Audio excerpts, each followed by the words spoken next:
It's a video demo for my, I think mid-90s, like 96, Korean-made Peerless factory Epiphone Casino. It's kind of hard to get it in photos because we don't have much sun out today.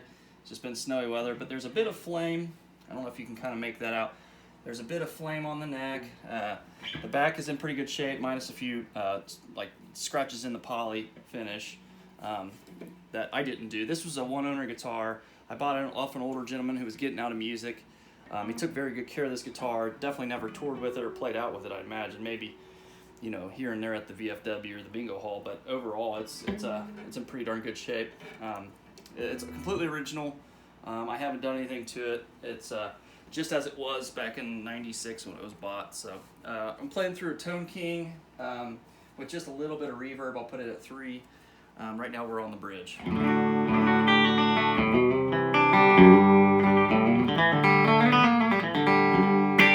The strings are old.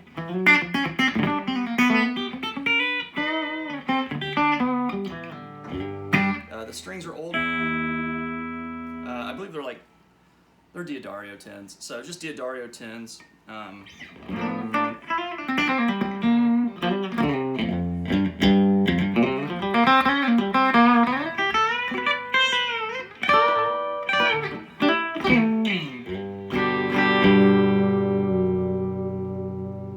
There we go. Tone controls.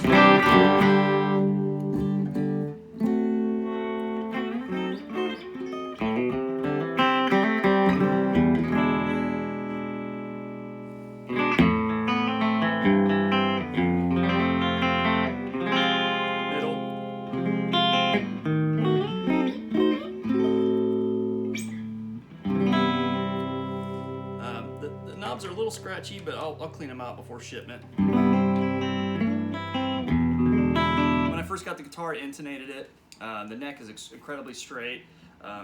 It looks like it could take the tiniest bit of relief out, but it's not noticeable to me.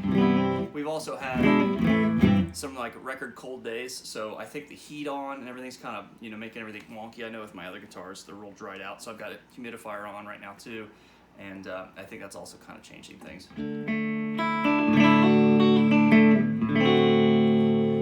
One thing I've noticed with these is that the neck pickup is overwound, like extremely overwound. If I were going to keep it, I was going to rewind this to more of a vintage spec. It sounds really good, but it's quite a bit louder and real bassy.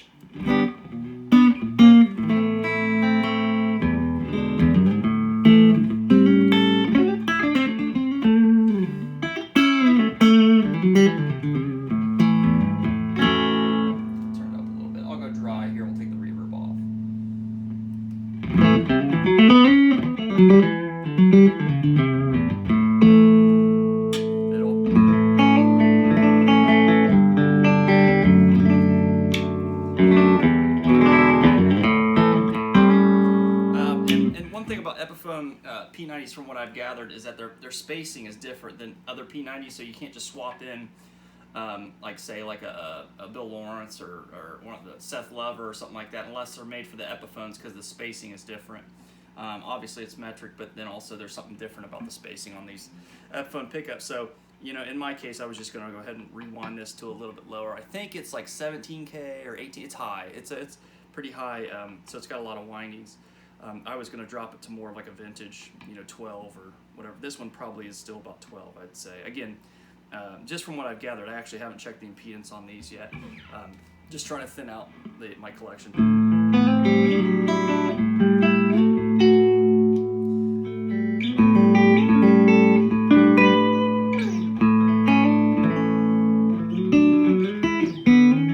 There's barely any fretwear at all.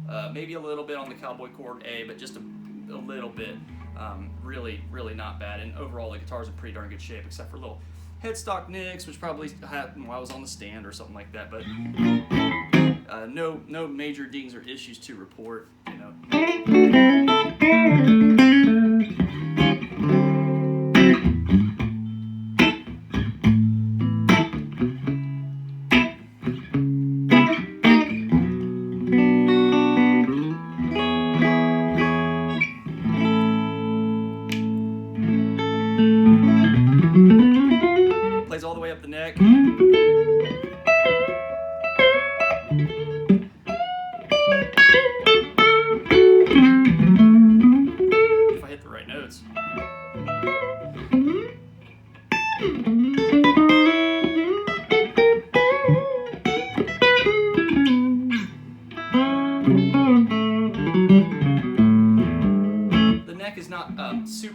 not like it's not a slim as far as the C, but the neck is narrow.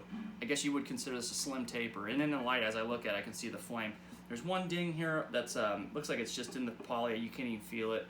But the neck is a very comfortable, skinnier neck. I wouldn't call it the skinniest neck ever, but you know, as far as the C shape, but it's just very comfortable. I wouldn't call it chunky either.